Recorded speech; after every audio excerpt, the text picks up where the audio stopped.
অনেক মেধাবী বাচ্চারা ইন্টারমিডিয়েট পাশ করে মেডিকেলে, কেউ বুয়েটে, চুয়েটে, রুয়েটে অনেক জায়গায় চান্স পেয়েছে এবং অনেকেই আবার অনেক ভালো ছাত্র হওয়া সত্ত্বেও বিভিন্ন জায়গায় চান্স পায়নি।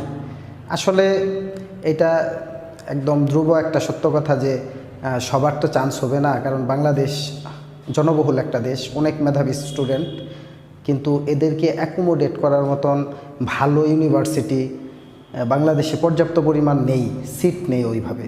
তো আমার কথা হচ্ছে যে ইন্টারমিডিয়েট পাশ করার পরে ছাত্রছাত্রীরা তো তাদের নিজের মতন করে ট্রাই করে।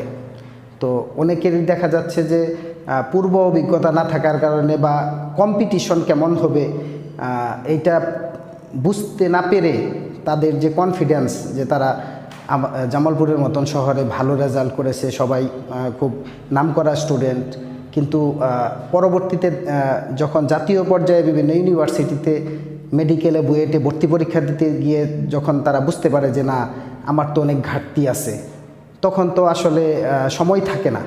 যাই হোক, পরবর্তীতে যারা ভর্তি পরীক্ষা দিবে তাদের জন্য আমার পরামর্শ হলো যে বাংলাদেশে একটা ছোট দেশ, অনেক স্টুডেন্ট, অনেক মেধাবী স্টুডেন্ট, অনেকের ভালো রেজাল্ট, অনেকে দারুণ পড়াশোনা করেছে, অনেক ভালো প্রিপারেশন নিয়ে ইউনিভার্সিটিতে ভর্তি পরীক্ষা দিতে যায়, মেডিকেল, বুয়েটে ভর্তি পরীক্ষা দিতে যায়। এদের মধ্যে অনেকেই সৌভাগ্যবান, চান্স হয়ে যায়, আবার অনেকের দেখা যাচ্ছে যে অল্প কিছু নাম্বারের জন্য চান্স হয় না। তো আমার অভিমত হচ্ছে যে তোমরা যারা চান্স পাওনি তারা একেবারে ভেঙে পড়ো না। কারণ হচ্ছে যে তুমি ভালো ইউনিভার্সিটিতে পড়েই যে ভালো করা যাবে এরকম না। অনেকেই ন্যাশনাল ইউনিভার্সিটি থেকে পড়ে বিসিএস ক্যাডার হয়েছে বা অনেক বড় বিজনেসম্যান হয়েছে, অনেক বড় কর্মকর্তা হয়েছে। এটা নজির অনেক আছে। আমাদের আশিক মাহমুদ কলেজ থেকেও বিসিএস ক্যাডার হচ্ছে প্রতি বছরই। তো তোমরা ভেঙে পড়বা না, তোমাদের জন্য শুভকামনা থাকলো। আর আরেকটা বিষয় হচ্ছে যে অনেকেই আবার যখন পূর্ণাঙ্গ ইউনিভার্সিটিতে চান্স না পায়, তারা পাবলিক ইউনিভার্সিটিতে ভর্তি হওয়ার একটা আশা পোষণ করে।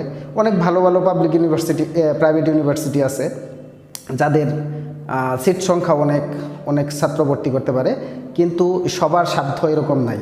তো সবার সাধ্য যাদের নাই তাদের ব্যাপারেও বলি যে তোমরা প্রাইভেট ইউনিভার্সিটিতে ভর্তি হতে চাও, কিন্তু বাবা মার ওইরকম সামর্থ্য নাই, তোমরা কিন্তু দরিদ্র মেধাবী কোঠায় আবেদন করতে পারো। তোমার প্রকৃত যে দারিদ্রতা, তোমাদের সক্ষমতা নাই প্রাইভেট ইউনিভার্সিটিতে পড়ার, এরকম কাগজপত্র যদি তুমি ম্যানেজ করে আবেদন করতে পারো, তাহলে